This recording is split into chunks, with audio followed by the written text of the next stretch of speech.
Dengkil. Terima kasih Puan Speaker. Soalan nombor 12.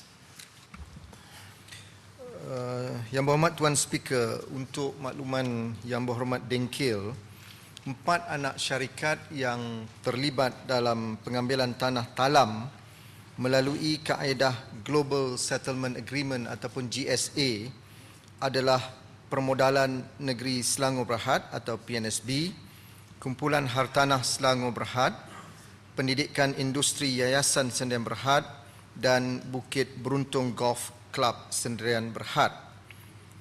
Untuk makluman yang berhormat juga, Kerajaan Negeri pada tahun 2008 telah memulakan proses pengambilan tanah daripada syarikat talam melalui inisiatif GSA yang saya nyatakan tadi, dan inisiatif ini terpaksa dimulakan oleh kerana syarikat talam tidak dapat melaksanakan projek-projek seperti yang termaktub di dalam perjanjian usaha dan pada masa yang sama juga syarikat talam tidak dapat menyelesaikan bayaran premium ke atas tanah-tanah tersebut. Untuk makluman yang berhormat Dengkil, jumlah hutang talam kepada kerajaan negeri dalam bentuk premium dan juga keuntungan tertunggak hasil usaha sama dengan anak-anak syarikat kerajaan negeri adalah berjumlah 392 juta ringgit. Oleh kerana talam tidak mempunyai kedudukan tunai bagi menyelesaikan hutang kepada kerajaan negeri, maka kerajaan negeri telah memulakan proses pengambilan tanah daripada syarikat talam seluas 4,158 ekar yang bernilai sama dengan jumlah hutang talam sebanyak 392 juta ringgit.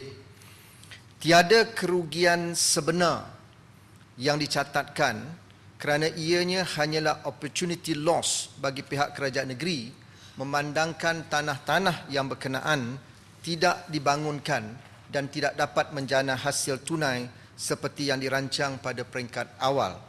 Maka dengan pengambilan tanah daripada talam ini, kerajaan negeri berhasrat untuk membangunkan tanah-tanah tersebut oleh 4 anak-anak syarikat yang saya nyatakan tadi, dan daripada usaha ini, keempat-empat syarikat ini telah pun membuat sumbangan tunai kepada kerajaan negeri berjumlah 68 juta ringgit bagi tujuan menjayakan program Geran Selangorku sebelum ini. Terima kasih.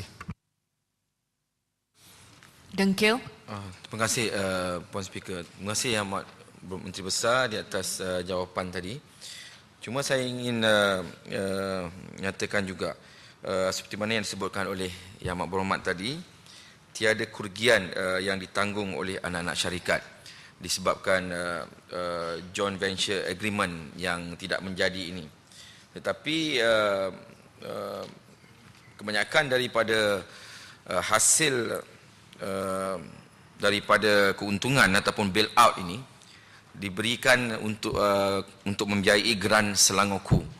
Dan apakah yang terjadi dengan anak-anak syarikat ini yang sepatutnya dikatakan rugi dari segi opportunity loss ini, tidakkah akan diberikan ataupun digantikan semula kepada anak-anak syarikat ini, sedangkan kerajaan negeri mengambil keuntungan daripada bail out ini untuk membiayai Geran Selangorku. Terima kasih. Terima kasih Yang Berhormat Dengkil. Sukacita saya memperbetulkan kenyataan Yang Berhormat Dengkil sebentar tadi bahawa berlakunya bail out dalam program ini. Saya nak menegaskan tidak ada sebarang program bail out yang dilakukan kerana yang saya tegaskan tadi, syarikat talam berhutang dengan kerajaan negeri berjumlah 392 juta ringgit. Hasil daripada kegagalan talam membayar premium tanah dan juga keuntungan tertunggak hasil usaha sama dengan kerajaan negeri.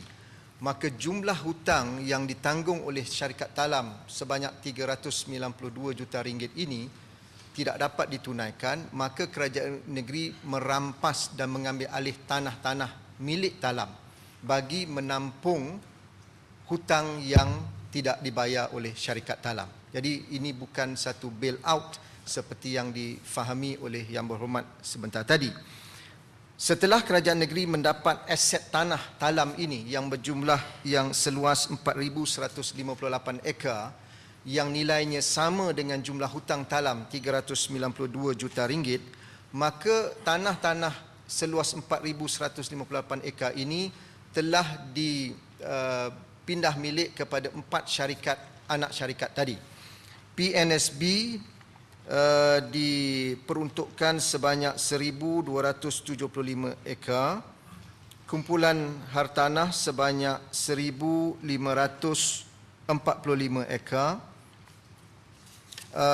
kemudian Bukit Beruntung Golf Club Senayan Berhad 25 ekar dan pendidikan industri yayasan sebanyak 1,313 ekar. Jadi dengan keluasan tanah yang diberikan kepada anak-anak syarikat ini, seperti yang saya nyatakan tadi, mereka diminta untuk membangunkan tanah-tanah tersebut untuk menjana hasil pendapatan kepada kerajaan negeri melalui anak-anak syarikat yang berkenaan. Walau bagaimanapun pada ketika ini mereka telah membuat sumbangan tunai kepada kerajaan negeri mengikut portion yang diberikan.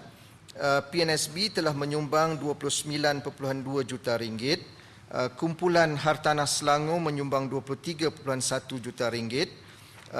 Bukit Beruntung Golf Club menyumbang 8.5 juta ringgit dan pendidikan industri Yayasan Senayan Berhad menyumbang 7.2 juta ringgit. Maka jumlah inilah yang telah digunakan oleh kerajaan negeri hasil sumbangan tunai bagi program Geran Selangor Ku berjumlah 68 juta ringgit. Terima kasih Yang Berhormat.